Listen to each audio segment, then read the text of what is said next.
boy stood at the edge of the cornfield, frozen, his small hands clutching the frayed brim of his cap as if it could anchor him to the earth. The wind rattled the stalks in a soundless shiver, and from where he stood, Daniel Pearce could see the faint outline of two figures in the distance. They weren't supposed to be there. No one was. But the way they moved, slow and deliberate, told him they had come for a purpose. It was the kind of moment where the body understands danger before the mind catches up. Dr. Alistair Kent would later write in his notes that the boy's eyes had a fixed glassiness when describing that morning, a sign that what he had witnessed had imprinted itself beyond the reach of words. In 1886, the rural town of Ashford was not a place where secrets could survive long. Gossip traveled faster than weather, but some truths were too dangerous to speak aloud. Daniel knew the man in the hat. Everyone did. He was the type of man whose word could carry more weight than the sheriff's badge, whose smile hid something sharp. The second figure was harder to place, shorter, moving with a jerky uncertainty, but Daniel could not mistake the sound that followed. A muffled cry, cut off as if swallowed by the earth itself. The corn swallowed them both in a single breath of wind, and the silence that followed was so heavy it pressed on his ears. By midday, the fields looked untouched, yet Daniel avoided them. He walked the long way home, his boots caked in clay, his heart trying to make itself smaller. At the Pearce family table, his father spoke of the coming harvest, his mother of a neighbor's illness.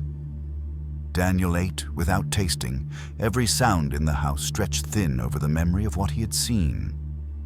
2 days later, a woman from the North Road failed to return from her errands. The search party combed the woods, the riverbanks, the edge of the cornfields. Daniel kept his mouth shut, though his stomach twisted tighter with each passing hour. He thought of the man in the hat, walking freely among the searchers, offering polite condolences, even carrying a lantern as if he too sought the missing. Dr. Kent, reviewing the case years later, would write, "The boy's silence was not born of ignorance, but of instinct. He understood in some primal way that knowledge could be fatal." The town's surface calm made the undercurrent all the more sinister. Small incidents began to bleed into the edges of Daniel's life. His school books missing, a dead bird left on the Pearce porch, the shadow of the hat crossing the street whenever Daniel happened to be alone. It was on the fourth evening, as the last light drained from the sky, that Daniel returned from fetching water to find the kitchen window open, though his mother swore she had locked it. On the sill, in a perfect line, lay 3 kernels of corn. Nothing else. No note, no message, just that silent, impossible mark. He didn't need to be told what it meant. That night, he lay awake listening to the wind push against the walls, every creak and sigh of the house feeling like the footsteps of someone drawing closer. He knew, with the certainty only fear could give, that the man in the hat had seen him in the field. And now, he was waiting. The thought came to Daniel like a cold hand on his neck. If the man was waiting, then it was only a matter of time before he came. Daniel repeated the thought over and over, as though the rhythm of it might dull its edge. The words became a drumbeat in his mind, slow and heavy, matching the pulse in his temples. The boy had not spoken of what he saw, but silence did not feel like protection anymore. It felt like an invitation. On the morning after that restless night, the Pearce household woke to find their barn door unlatched. The horses, though still tethered, showed signs of agitation, nervous whinnies, wide eyes, sweat along their flanks. Daniel's father cursed softly under his breath and went to inspect, but Daniel lingered at the threshold. In the churned dirt near the door was a partial footprint, the heel worn down, the shape unmistakable. Daniel didn't need to see the hat to know. Dr. Kent's retrospective account would note that children perceive patterns adults dismiss. A misplaced object, a changed expression, these become a language of warning. The print in the dirt was such a wordless warning, one meant for Daniel alone. By midday, the missing woman's absence was no longer a topic of speculation, but a public alarm. The sheriff had organized a second, larger search. Daniel watched from the edge of Main Street as men carried lanterns and rifles. Women whispered behind gloved hands, and the man in the hat leaned against the rail outside the general store. His posture was easy, almost bored, but his eyes moved in precise arcs, noting every person who passed. When they fell on Daniel, there was no flicker of recognition, no smile, only a stillness that felt like the pause before a strike. That evening, the Pearce family received a visitor. A tall man in a weathered coat arrived under the pretense of offering help with the upcoming harvest. Daniel recognized the voice instantly. It belonged to the shorter figure from the cornfield. Though his words were friendly, Daniel could see his hands, thick-knuckled, nails darkened with something that was not soil. His mother offered tea. Daniel stayed in the corner, silent as a shadow. Midway through the visit, Daniel's father excused himself to check the livestock, leaving the boy alone in the room with the stranger. The man leaned forward in his chair, speaking low enough that the words barely carried. "You keep quiet, lad," he said, "and nothing'll come your way." His smile didn't touch his eyes. Then, as if it had never happened, he asked about Daniel's schoolwork. Dr. Kent later called this moment the crystallization of the boy's fear. The instant when Daniel realized that the men from the field knew exactly what he had seen and were prepared to ensure his silence by whatever means suited them. After the man left, Daniel went to his small attic room and slid the bolt on the door. He sat at his desk, staring at the single candle flame, weighing his options in the way only a frightened child could, between the danger of speaking and the danger of staying silent. The walls seemed thinner than ever. Every sound from outside reached him with startling clarity: the creak of the porch boards, the groan of the barn, the low murmur of men's voices somewhere near. When the candle finally guttered out, Daniel lay in bed with his eyes wide open, counting the moments between the noises, searching for a pattern. That was when he heard it, the slow crunch of footsteps on the path to the house, stopping just below his window. He didn't dare move, barely dared breathe, but in the moonlight he could see it, the shadow of a hat on the far wall of his room. It lingered there, perfectly still, for longer than seemed possible. And then it was gone. Daniel remained frozen in his bed long after the shadow had vanished. Every creak of the timbers, every whisper of wind against the siding felt like the slow closing of unseen hands. He wanted to believe he had imagined it, that the shadow had been nothing more than a trick of moonlight, but deep inside, a part of him knew better. The man in the hat was not only real, he was watching. By morning, Daniel's exhaustion had sunk into his bones. His mother noticed the pallor in his face and asked if he was unwell, but Daniel shrugged off the question. In Ashford, a child's nightmares were considered his own to endure. Dr. Kent would later remark that this was one of the town's cruelest failings. When fear found its way into the home, there was no language for it, no refuge. At school, Daniel could not concentrate. The teacher's voice became background noise to the restless scanning of the windows, the yard, the street beyond. That was when he noticed something odd, a folded piece of paper sticking halfway out from the side of his desk. It was not there when he had left the previous day. His hand trembled as he pulled it free. No words, just a rough charcoal drawing. A boy, hatched in dark lines, standing alone in a field. Above him loomed a tall figure, the hat drawn with care. He crushed the paper in his fist before anyone else could see it, but the damage was done. His heartbeat had changed rhythm, faster now, as if some invisible clock had begun counting down. That evening, Daniel made a decision. He would tell someone, not everything, but enough to lighten the weight. The safest choice, he thought, was Mrs. Fallon, an elderly widow who lived 2 houses down and had always been kind to him. After supper, he slipped out under the pretense of returning a borrowed tin. Mrs. Fallon welcomed him in, offering tea as she always did. Daniel hesitated, choosing his words carefully, speaking of strange men near the fields and footsteps outside at night. Her face grew grave, but instead of the reassurance he craved, she only reached for his hand and squeezed it. "Daniel," she said softly, "there are some folks you don't cross in this town. You see something you shouldn't, you look the other way. That's how you stay safe." Her words chilled him. It wasn't just that she believed him, it was that she had no intention of helping. On his way home, the air felt heavier. The streets were dim, the lamps spaced too far apart. He passed the general store, shuttered for the night, and thought he saw a flicker of movement in the alley beside it. He kept walking, head down, trying to convince himself it was nothing. When he reached his house, the front gate hung open. He was certain he had closed it when he left. The latch had been snapped clean, as if by a deliberate twist of force. He stepped inside cautiously, but the rooms were silent. His parents were already asleep. It was only when he climbed to his attic room that he found it, a single object placed in the center of his desk, his own school book, the one that had gone missing a week earlier. The cover was clean, but inside, across the first page, someone had written in uneven letters, "I see you." Daniel's knees weakened, and he gripped the desk to stay upright. It wasn't just a threat, it was a promise. Daniel stared at the words until the candle burned low, the letters seeming to swell and darken in the flickering light. Promises in Ashford were dangerous things.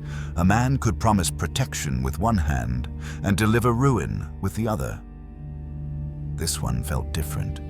It was intimate, deliberate, as though the writer knew exactly how Daniel's mind would circle back to it in the lonely hours before dawn. Dr. Kent would later record that children under sustained threat develop a heightened sensitivity to nuance, noticing the smallest shift in tone or gesture. That night, Daniel noticed everything. The faint scent of tobacco clinging to the pages, the grainy smear of dirt where a fingertip had pressed too hard, the way the ink bled into the paper as if rushed. By morning, he had hidden the school book beneath a loose board in the floor. At breakfast, he spoke little, but his parents seemed not to notice. His father too concerned with the failing corn yield. His mother preoccupied with church preparations. Outside, the town moved at its usual pace, but Daniel felt as though every pair of eyes lingered on him a heartbeat too long. The search for the missing woman had been called off. People muttered about wandering off or a family matter, but Daniel knew the truth wasn't in those words. The man in the hat had been at the last town meeting, his presence unquestioned, his voice carrying weight. That afternoon, Daniel avoided going home straight after school. Instead, he wandered the outskirts, tracing the old logging path that cut behind the blacksmith's shed. It was here that he noticed something peculiar, small scraps of fabric caught on the low branches, pale blue against the dark bark. A few paces farther, the earth showed signs of disturbance, the kind that came not from weather but from deliberate digging. He crouched to examine it, but a sudden snap of a twig behind him made him turn. The shorter man from the field stood there, expression unreadable, hands in his coat pockets. "Evening, lad," he said, voice calm but edged with something harder. "Your folks will be wondering where you are." Daniel's mouth was dry. He nodded and began walking back toward town, the man's footsteps close behind. They didn't speak again, but the silence was worse than words. When Daniel reached his street, the man stopped at the corner, tipping his hat in a gesture that might have seemed polite to anyone else. Daniel didn't look back. That night, he dreamed of the cornfield again, of the figures disappearing between the rows, of the muffled cry cut short. But in the dream, when the man in the hat turned, his face was blank, featureless, a shape without eyes or mouth. Daniel woke with the taste of metal in his mouth and the sound of the wind rattling the shutters. He rose to close them and saw, pinned to the outside of the glass with a small iron nail, another piece of paper. This one had only 4 words, scrawled in the same uneven hand as before. "You can't hide forever." The paper flapped once in the night breeze like a living thing. Daniel pressed his palm flat against the cold glass, staring at the scrap as though it might speak if he looked long enough. The words were crude, jagged, but they hummed with certainty. Dr. Kent would later write in his private notes, "Threats left in plain sight are meant not only to be read, but to be lived with. They become fixtures in the mind, reminders that the danger is patient." He removed the nail and folded the paper, tucking it into the same floorboard where the schoolbook lay. For a moment, he considered showing his father, but there was no safety in that. The man in the hat had threads in every corner of Ashford. Once Daniel spoke, the words would not stay in his house. The next morning, the air was thick with the scent of wood smoke. Neighbors spoke of a fire in the far fields. No one hurt, but the blaze had come suspiciously close to the old mill. Daniel kept his head down as he passed the gossiping clusters, but his ears caught the important part. The man in the hat had been seen walking away from the mill the night before. No one challenged him. No one even asked. By midday, Daniel noticed another shift, small but unmistakable. The man in the hat seemed to be everywhere, leaning near the livery, speaking with the preacher, standing outside the schoolhouse when the bell rang. Each time his gaze passed over Daniel without pause, but the boy felt it like a wire drawn taut. That afternoon, Daniel lingered by the creek to delay going home. It was there he heard footsteps behind him, light, measured. He turned and saw not the hat, but Mrs. Fallon. Her eyes darted to the trees before she spoke.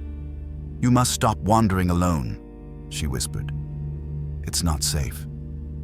Daniel asked why, but her voice dropped even lower. "Because they've started looking at your family." The idea struck him harder than the threats aimed at himself. His parents were good people, careful people, yet he could see how easily harm might find them. Dr. Kent, in later interviews, would describe this moment as the point when Daniel's fear turned outward, transforming into a kind of watchfulness, protective but also suffocating. When he returned home, he found his father mending a fence rail. Nothing seemed amiss until Daniel noticed a gap in the woodpile. One log missing, its place marked by a small, deliberate pile of corn kernels. His father had not placed them there. That night, Daniel lay awake again, the moon casting pale bars through the window. He thought he heard movement outside. Soft at first, then the steady scrape of something against wood. He crept to the window and peered down. The man in the hat stood at the gate, his face tilted up toward the attic window. He didn't move, didn't speak, just stood there in the thin silver light. Daniel couldn't see his eyes, but he felt them. Then, as if to confirm the boy's fear, the man reached into his coat and pulled out a small object, holding it aloft so the moonlight caught it. Daniel's missing pocket knife. The man placed it carefully on the fence post, tipped his hat, and walked away into the dark. Daniel stayed at the window long after the man disappeared, as if the dark itself might return the figure at any moment. The pocket knife gleamed faintly in the moonlight, a reminder that the man not only knew what belonged to Daniel, but had the means to place it where he pleased. Dr. Kent would later write, "The act of returning an object in such a manner is not a gift, it is a claim." When Daniel went out at first light, the knife was still there. He hesitated to touch it, fearing some unspoken consequence, but eventually he slid it into his pocket. The woodpile still bore the pile of corn kernels from the night before, untouched as though waiting for him to acknowledge them. At breakfast, his father mentioned that 2 sheep from the north pasture had gone missing. "Likely coyotes," he said, but Daniel caught the slight frown on his mother's face. The conversation ended quickly when a knock sounded at the door. It was the sheriff, hat in hand. He asked after the family in a polite tone, then turned to Daniel with an unsettling half-smile. "You've been keeping to yourself, boy. That's good." Folks who wander too far start hearing things they shouldn't. The words were harmless on the surface, but Daniel recognized the same polished menace that dripped from the man in the hat. Whether the sheriff was working for him or simply afraid of him, Daniel couldn't tell. After the sheriff left, Daniel decided to test something. He retrieved a scrap of paper and, in small letters, wrote a lie. "I saw you near the mill." He placed it under a loose plank in the barn, one that only someone watching closely would discover. Dr. Kent, in his later examination of events, referred to this as the first countermeasure, a risky probe designed to confirm whether Daniel's movements and hiding places were being tracked. By the next morning, the plank had been shifted. The paper was gone. In its place lay a single black feather, perfectly centered. No one in his family owned fowl with feathers that color. The gesture was clear. Not only had the message been found, but the reply carried its own message. "We see you, and we can reach you anywhere." That night, Daniel avoided his attic room, instead curling on the floor by his parents' bed. The creak of the house was different here, muffled, but his mind still played tricks. At one point, he thought he heard the faint scratching of something against the outer wall, tracing the boards as though mapping them. On the third day after the pocket knife appeared, Daniel noticed the shorter man again, this time in the schoolyard, leaning on the fence, speaking casually with a group of older boys. His eyes never left Daniel. At dismissal, the man called out softly, "We should talk soon. Wouldn't want any misunderstandings." Daniel didn't answer, but he knew the moment was coming when silence would no longer protect him. There was a question in the man's tone. Not about what Daniel had seen, but about what he might be willing to do to keep breathing. That evening, as dusk thickened, a small folded note was pushed under the Pearce front door. Inside, it read in the same jagged script as before. "Tomorrow night. The field. Come alone." The note burned in Daniel's pocket all day, its weight far heavier than the thin scrap of paper should allow. Every time he thought of it, his fingers curled into a fist. He had never been invited anywhere by the man in the hat or his shadow, and the word alone was the sharpest point of the blade. Dr. Kent would later write that such invitations were never truly requests. They were ultimatums wrapped in politeness. That evening, Daniel avoided the attic and lingered near the kitchen where his mother was mending clothes. The lamplight felt safer, though he knew safety here was only an illusion. He thought about telling her, but each time he pictured her reaction, the image blurred into one of her being watched, followed, or worse. Silence had become his shield, but it was also the rope tightening around his own throat. The next day passed in a haze. In school, words blurred on the page. Lessons evaporated before they could land. He watched the shadows grow long through the classroom window, counting down the hours. By the time he walked home, the air had taken on that strange stillness that comes before a storm. When night fell, Daniel slipped out quietly, leaving his boots behind so his steps wouldn't wake anyone. The cold earth bit into his feet, and each step toward the field felt heavier. He told himself he would go only far enough to see what they wanted, then turn back. But as the town fell away behind him, that resolve thinned. The cornfield loomed ahead, its tall stalks swaying despite the still air. At the edge, a lantern flickered. The shorter man stood beside it, hands in his coat pockets. "Right on time," he said. His voice carried no warmth, only a measured calm. Daniel's gaze shifted past him, deeper into the rows, where a faint glow hinted at another lantern. He could just make out the man in the hat standing beside a makeshift table. On it lay objects Daniel couldn't fully see. Metal glints, coiled rope, what looked like folded papers. "Come closer," the man in the hat called, his tone almost casual. Daniel stepped forward reluctantly, the rustle of corn closing around him. Up close, the table's contents came into focus, a map of Ashford, marked with neat black crosses. a small leather book filled with tight handwriting, and a set of keys that didn't belong to anyone's house Daniel knew. The man in the hat studied him, then asked, "Do you remember what you saw that night?" Daniel's pulse thudded in his ears. "I don't know what you mean," he said, the words thin. A slow smile spread across the man's face. "I think you do. And I think you're smart enough to understand that knowledge is only useful if it's in the right hands." He tapped the leather book. "These are the right hands." Dr. Kent's later analysis of this meeting was simple.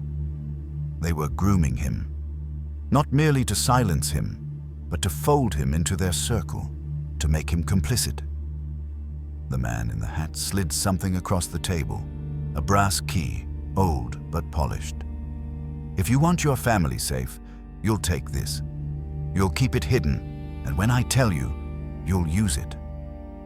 Daniel stared at the key, then at the map with its neat black crosses. His breath felt caught between refusal and acceptance. The man's eyes narrowed. "You can walk away tonight, but understand, if you do, you won't be the only one who disappears." The words sank into Daniel's chest like cold water, each syllable pulling him deeper. He couldn't tell if the threat was meant to frighten him into obedience or simply to remind him that his choices were never his own. Dr. Kent, piecing together accounts decades later, wrote, "It was not the promise of harm that broke him, it was the suggestion that his silence alone would not shield the people he loved." The man in the hat let the silence stretch, watching Daniel's face as if gauging how far the boy could be pushed before he broke. Finally, Daniel reached for the brass key. It was heavier than he expected, the metal warm from another's hand. He slipped it into his pocket without looking at it again. "Good," the man said softly, almost approvingly. "You'll keep it safe, and you'll wait." Daniel nodded because he could not think of what else to do. The shorter man doused the lantern, plunging the corn into shadow. The man in the hat spoke once more, his voice carrying easily in the dark. "Remember, boy, doors open both ways." By the time Daniel found his way back to the road, the field behind him was silent, as though no one had been there at all. That night he lay awake turning the key over in his hand, its teeth biting into his skin. He wondered what door it opened and what would happen when he was told to use it. The thought that it might lead to the missing woman, or to others like her, lodged in his mind and would not let go. The following day brought a subtle but undeniable shift. The man in the hat did not appear in the streets, neither did the shorter man. But Daniel felt their absence was not relief.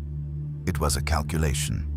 They were giving him time to consider the weight of what he now carried. By afternoon, a new disturbance rippled through Ashford. 2 more families reported missing livestock, and strange marks were found on the outer walls of their barns. Daniel overheard one farmer describe them as symbols, though no one seemed to know their meaning. Dr. Kent's later review of these markings suggested they were territorial signs, a way of mapping influence. That evening, Daniel decided to examine the key in better light. He lit his candle and set the brass on the table. On its flat head was a small engraving, a simple X inside a circle. He recognized it instantly. It was the same mark that had been drawn over certain places on the map he saw in the field. Before he could think further, the sound of a knock came from the window. Not the door, the window. Slow, deliberate. Daniel froze. Another knock. Softer this time. He turned, heart pounding, to see Mrs. Fallon standing outside in the moonlight. She didn't come in. Instead, she leaned close to the glass and whispered, "You've been given something, haven't you? Don't bring it here. Don't let it stay in your house." Before he could answer, she stepped back into the dark and was gone. Daniel stared after her, the key burning in his palm. For the first time, he wondered if the danger wasn't just from the men in the field, but from others who wanted what they had given him. The thought coiled in Daniel's mind like a living thing, refusing to be shaken loose. Until now, the threat had felt singular, 2 men bound together by some dark purpose. But Mrs. Fallon's warning cracked that certainty. If there were others, then the map, the crosses, and the brass key were not just tokens of intimidation. They were pieces in a contest he didn't understand. He kept the key in his pocket all day, unwilling to hide it in the house. Yet every step made him fear it might slip out and be found. Dr. Kent would later write, "When a child becomes the custodian of an object bound to danger, their instinct oscillates between concealment and confession, neither of which offers safety." The following morning brought a sharper shift. His father returned from town pale and distracted. Over supper, he mentioned that someone had been asking after the Pearce family, questions about their comings and goings, whether they traveled beyond Ashford. When Daniel asked who, his father shook his head. Didn't give a name, said they were looking to buy land. Daniel knew it was a lie, though not his father's. Whoever had been asking wasn't looking for property. That night, the sense of being watched returned in force. A creak on the porch, a shadow slipping past the front window. But when Daniel peered out, it wasn't the man in the hat. It was a figure he didn't recognize. Shorter, cloaked, moving with quick, darting steps. They stopped at the gate, looked toward the house, and then vanished into the trees.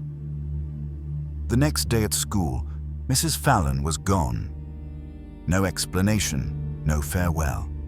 Neighbors muttered about a sudden illness, but Daniel noticed her curtains had been drawn open, her porch swept clean. Too clean. It looked less like she'd left and more like she'd been erased. That evening, he sat alone in the barn, the key cold in his palm. The barn doors hung slightly ajar, letting in a ribbon of dusk. That was when he heard a low voice from the shadows. "You have something that belongs to me." Daniel turned sharply, his heart jolting. A man stepped into view, not the hat, not the shorter man, but someone older, his face lined, his coat marked with dust. His eyes, though, were fixed entirely on Daniel's pocket. "You should give it here," the man continued. "It's safer with me than with you." Daniel's fingers tightened around the key. "I can't." The man's gaze hardened. "You don't understand what they'll do to you for holding it, and you don't understand what I'll do if you don't hand it over." Dr. Kent would later call this moment the widening of the circle, the point at which Daniel's peril no longer came from a single direction, but from a web of competing forces. Before Daniel could reply, the sound of footsteps approached from outside, heavy, certain. The man in the hat's silhouette appeared in the gap between the barn doors. "Daniel," he said smoothly, "you're not keeping company I'd approve of." The older man stiffened, his hand dropping to his coat as if reaching for something hidden. Daniel stepped back, the key still clutched in his fist, as the two men's eyes locked over his head. Daniel felt the air in the barn grow dense, the silence between the two men more dangerous than any shouted threat. Their stares weren't just hostile. They were calculating, measuring one another as predators do when territory is at stake. Dr. Kent would later write, "In that barn, Daniel ceased to be a boy. He became an object of leverage." The man in the hat was the first to move. He stepped inside with unhurried confidence, his boots thudding softly on the packed dirt. "This conversation," he said, eyes still fixed on the older stranger, "wasn't meant to involve you." The older man's hand hovered near his coat. "Then maybe you shouldn't have left loose ends." His voice carried the weight of someone who had been hunting far longer than he'd been hunted. Daniel's grip on the brass key tightened until the edges dug into his palm. He wanted to disappear between the hay bales, to fold himself into the shadows, but both men stood between him and the door. "You've been following him," the man in the hat said, his tone low but edged with steel. "That's a mistake." "Not as big a mistake," the older man replied, "as giving him something you don't understand." Daniel's eyes darted between them. "Don't understand?" The key suddenly felt heavier, as if it carried more than metal. He realized then that neither man cared about him. They cared about what he held. The standoff broke when the shorter man appeared behind the older stranger, stepping silently from the side door of the barn. The intruder stiffened, his gaze flicking toward the movement, and in that fraction of distraction, the man in the hat closed the distance. He didn't strike. He simply placed a hand on the older man's shoulder and whispered something Daniel couldn't hear. Whatever it was made the older man's jaw clenched tight. Without another word, the intruder turned and walked out into the fading light. The man in the hat turned to Daniel then, his expression unreadable. "You'll hear stories," he said. "Don't listen to them. There's only one truth that matters. You're still breathing because of me." He took a step closer, and Daniel fought the urge to retreat. "When the time comes," the man continued, "you'll know where the key fits, and you'll use it." Dr. Kent's later commentary on this moment was stark. The promise was not instruction, but ownership. In giving the boy a task bound to an unknown lock, the man tethered him to a future he could not control. That night, Daniel hid the key not in the floorboards, but inside the lining of his coat. He could no longer trust the barn or the attic. He dreamed of doors, some locked, some swinging open into darkness, and one that, when he stepped through, sealed behind him forever. The next morning brought new unease. His mother asked why the barn smelled of smoke. Daniel hadn't noticed it before, but when he went to check, he saw blackened marks along one beam. Marks that hadn't been there yesterday. He touched them. The wood was cold, but the sight alone was enough to tighten his chest. Someone had left him a sign. Daniel stood in the barn, staring at the blackened beam, the charred lines curling like letters in a language he didn't know. The smell was faint, but clung to his clothes, and for a moment he thought of his father noticing, of questions he couldn't answer without breaking the silence that kept them safe. If it even kept them safe at all. Dr. Kent would later call this the moment when Daniel's role shifted entirely. The sign was not a warning to the boy. It was a declaration to others that he was marked. That evening, Daniel kept close to the house, helping his mother with chores she hadn't asked him to do. He wanted to be within reach of her voice, the sound of it an anchor in a world that felt thinner each day. But even here, the air carried a pressure, like someone leaning just out of sight. When night came, the pressure broke into sound. A single knock at the front door, then silence. His father answered, but no one stood on the porch. On the step lay a folded strip of cloth, the same pale blue as the fabric Daniel had seen snagged on the branches near the disturbed earth in the logging path. His father muttered about children's pranks and tossed it aside, but Daniel knew better. He picked it up later after his parents had gone to bed and found something tied inside, a splinter of dark wood with a thin, precise cut running down its length. The next day, Daniel kept the splinter in his pocket alongside the key. At school, he felt the weight of both whenever his hand brushed his coat. He didn't see the man in the hat, nor the shorter man, but he knew that absence didn't mean safety. The older stranger could be anywhere. And now there was someone else. Someone who could leave fire marks in his barn and cloth on his doorstep without being seen. By mid-afternoon, he had made a decision. He would take the key and the splinter far from the house, somewhere neither side would think to look. He waited until after supper, then slipped out while his father smoked his pipe and his mother mended by lamplight. The night was cool, the sky bruised with cloud. He moved quickly toward the old mill, its wheel long still, its stone walls swallowing moonlight. He'd never dared come here after dark. But the mill was empty, or so he thought, until a voice came from the shadows. "You're late." Daniel's heart jerked. The man in the hat stepped into the pale light, his eyes fixed on Daniel's coat pocket. "You've been carrying more than you should." Daniel's instinct was to run, but the man's tone held him in place. "If you give it to me now," he said, "I can end this. But if you make me take it, I'll end more than this." Dr. Kent's account of this night suggests that Daniel hesitated, not because he doubted the threat, but because he realized the man was speaking of more than the key. The splinter, the blue cloth, These, too, were pieces in a game he barely understood. The man in the hat took a step closer, his shadow merging with Daniel's. "So," he said, "which will it be?" Daniel felt the words pressing against him like a hand at his throat. The man in the hat was close enough now that Daniel could see the faint shine of damp on his coat, the smell of earth clinging to him. He wasn't asking for an answer. He was demanding it. Dr. Kent would later write, "In this instant, the boy understood that the question was not about choice, but about allegiance." Daniel's fingers brushed the key in his pocket, the brass warm from his own body heat. In the other pocket, the splinter of dark wood seemed to pulse with its own presence. He couldn't give either one away, not because he trusted them, but because giving them up would be like giving up his only pieces of proof. Proof that whatever was happening in Ashford was real. Proof that he wasn't just a frightened boy chasing shadows.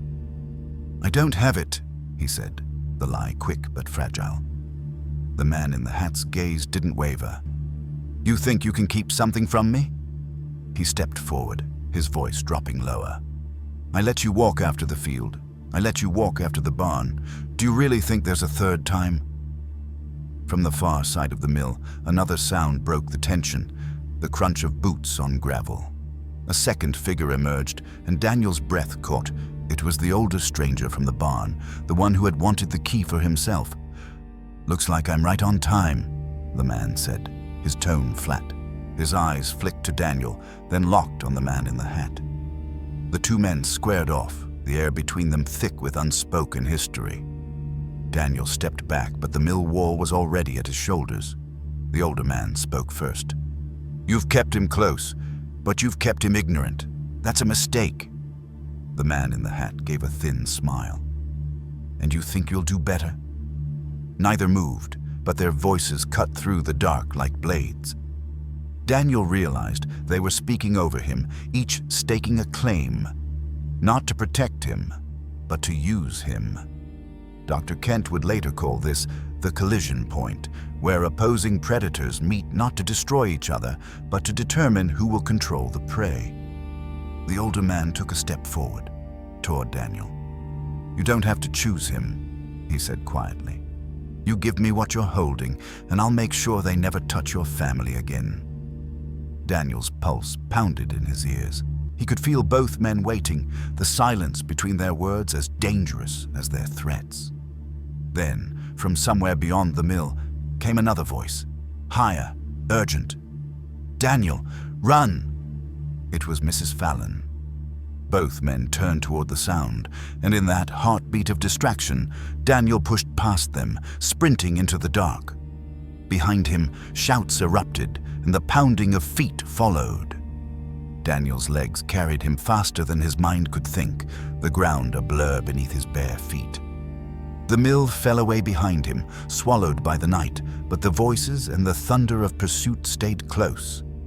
Every corner he turned seemed narrower, every shadow deeper, until the houses of Ashford closed in like silent witnesses. Dr. Kent, reflecting on this escape, noted, "Flight under threat is not guided by logic, but by instinct." The boy's path that night led him not to safety, but to containment. He cut across the yard behind the schoolhouse, vaulting a low fence, and stumbled toward the old meeting hall. The building stood empty most nights, but a lamp glowed faintly inside. Daniel burst through the side door, chest heaving. Inside, Mrs. Fallon was waiting. She moved quickly to shut the door, bolting it before he could speak. "You shouldn't have gone there," she whispered, her eyes scanning him for injuries. "You're not ready for what they'll ask of you." Daniel could barely form the words. They both want it. The key." Mrs. Fallon's expression hardened. "Of course they do, and they'll burn this whole town to the ground if it means keeping it from the other." She led him to a narrow staircase at the back of the hall. "Come on, there's somewhere you need to see." The stairs wound down into a cellar that smelled of earth and old stone. In the center sat a wooden crate, its lid pried open. Inside were objects Daniel didn't recognize. Bundles of rope, brass tokens, sealed envelopes marked with the same X in a circle as his key. "This is why you can't trust either of them," Mrs. Fallon said, kneeling beside the crate. "They've been playing this game for longer than you've been alive. You're just the first to carry a piece they both need." Daniel took the key from his pocket, turning it over in the lamplight. "What does it open?" Her gaze shifted to the far wall, where a heavy iron door stood half hidden by shadows. "Something that was locked for good reason. And if you open it, Daniel, you'll wish you hadn't." Before he could ask more, a heavy blow struck the cellar door above them. Dust rained from the ceiling. Another blow followed, and then the sound of wood splintering. Mrs. Fallon grabbed his arm. "Hide, now!" Daniel ducked behind a stack of crates just as footsteps pounded down the stairs. The man in the hat appeared first, his silhouette unmistakable even in the dim light. Behind him came the older stranger, their uneasy truce hanging in the air like a drawn blade. Neither man looked at Mrs. Fallon. Their eyes went straight to where Daniel crouched. "You've run far enough," the man in the hat said. The older stranger added, "And now you're going to open that door." Daniel's breath caught, the cellar walls closing in as if the weight of their words had shifted the air itself. The iron door loomed behind him, cold and unyielding, its hinges blackened with age. His fingers tightened around the brass key in his pocket, the metal pressing into his palm like a reminder of the choice he didn't want to make. Mrs. Fallon stepped forward, her voice sharp. "You can't make him." But the man in the hat silenced her with a glance, his eyes steady and unreadable. "This was set in motion long before tonight," he said. "The boy is just the hand that turns the lock." The older stranger moved to Daniel's other side, boxing him in. "Better my hand guiding you than his," he said, his voice low but urgent. "You think you know what's behind that door, but you don't. You'll see the truth, and then you'll decide where you stand." Dr. Kent, years later, would call this confrontation the narrowing funnel, a moment when every possible path forward forces the subject toward the one they most fear. The pounding in Daniel's ears drowned out their voices. His gaze flicked between them and the door, and for an instant he imagined slipping the key into the lock, turning it, and letting whatever was inside decide the matter for him. But Mrs. Fallon's hand gripped his shoulder, anchoring him. "You open that door," she whispered, "and it will never close again." The older stranger scoffed. "She's afraid of what you'll learn." The man in the hat smiled thinly. "And I'm not." From above, a muffled crash rattled the ceiling. Someone else had entered the hall. Footsteps thundered overhead, then descended the cellar stairs. A third figure emerged from the gloom, cloaked and faceless in the lamplight. Without a word, they slid a folded slip of paper onto the crate beside Daniel. The man in the hat unfolded it, his expression tightening as he read. He looked at Daniel. "It seems our time here is shorter than I thought." The older stranger's patience snapped. He grabbed Daniel's wrist, dragging his hand toward the keyhole. "Do it, boy!" Mrs. Fallon struck his arm, breaking his grip. In the chaos, the cloaked figure stepped closer to Daniel, their voice a whisper only he could hear. "Don't give them what they want." "Not yet." The man in the hat lunged, but Daniel spun away, clutching the key so tightly it cut his skin. He bolted up the stairs, the sound of pursuit behind him, and burst into the night air. The cold struck him like a wall, but he kept running, the key slick with his own blood. Ahead, the streets of Ashford were empty, the lamplight stretching shadows long and thin. Somewhere behind him, voices clashed, angry, desperate, but he didn't dare look back. Daniel's breath tore in ragged bursts as his feet pounded the dirt road. Every corner he turned felt like a choice that could save him or seal his fate. The glow of the lamplight dimmed behind him, and soon the only illumination was the fractured moonlight filtering through the bare branches overhead. Dr. Kent would later write, "In flight, the mind abandons the measured pace of thought. It becomes an animal's mind, guided only by the direction away." The key, slick with blood from the cut in his palm, felt heavier than ever. He knew he couldn't keep it. Not anymore. Not with every faction in Ashford closing in. Yet some part of him resisted letting it go. It was the last proof that all of this had been real. that the threats and the shadows hadn't been just fear's invention. A shape moved in the trees ahead, stepping into the road. Daniel froze. It was the cloaked figure from the cellar, their face hidden in the deep hood. They raised a hand, not in threat, but in a gesture to slow. "You can't run forever," the figure said quietly. "If you keep it, you will be hunted until they find you. If you give it away, you will never know the truth it holds."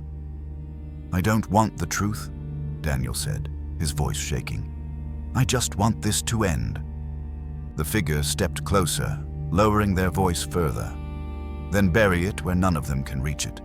Not the hat, not the stranger, not me. Only then will you have a chance to disappear."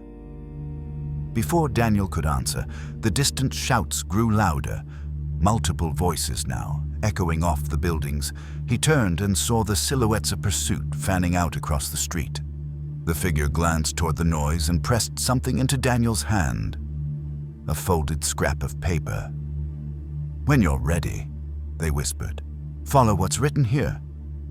But not tonight." Then they melted back into the shadows, gone before Daniel could even call out. He ran again, this time toward the outskirts of Ashford, where the old well sat abandoned behind a collapsed fence. The boards around it creaked under his weight, and he knelt by the opening. For a long moment, he held the key above the darkness, the cold air rising from below. With a final, sharp breath, he let it fall. The faint clink of brass against stone echoed up the shaft before fading into nothing. When he returned home, the streets were empty, and the night had grown unnervingly still. He slipped inside without waking his parents, crawled into bed, and stared at the ceiling until dawn. In the weeks that followed, Ashford's undercurrent of tension never truly eased. The man in the hat was seen less often, the older stranger not at all. Mrs. Fallon's house remained shuttered, but sometimes when Daniel walked home from school, he felt the air change, the sense that eyes were on him, waiting. Dr. Kent's final note on the case read, "Objects can be discarded, but the act of holding them leaves a mark that cannot be thrown away." And perhaps that was the truest thing Daniel understood. The danger had not ended with the loss of the key. It had only changed shape, waiting for the right moment to return. The events surrounding Daniel Pearce remain unsolved for some and incomprehensible for others. Was the key merely a lure in a contest of power, or did it truly open something that should never be seen? Perhaps the greater danger was never in the lock, but in the people who sought to control it. What would you have done in Daniel's place? Share your thoughts below, and stay with us for the next story, because some truths, once found, can never be returned to the dark.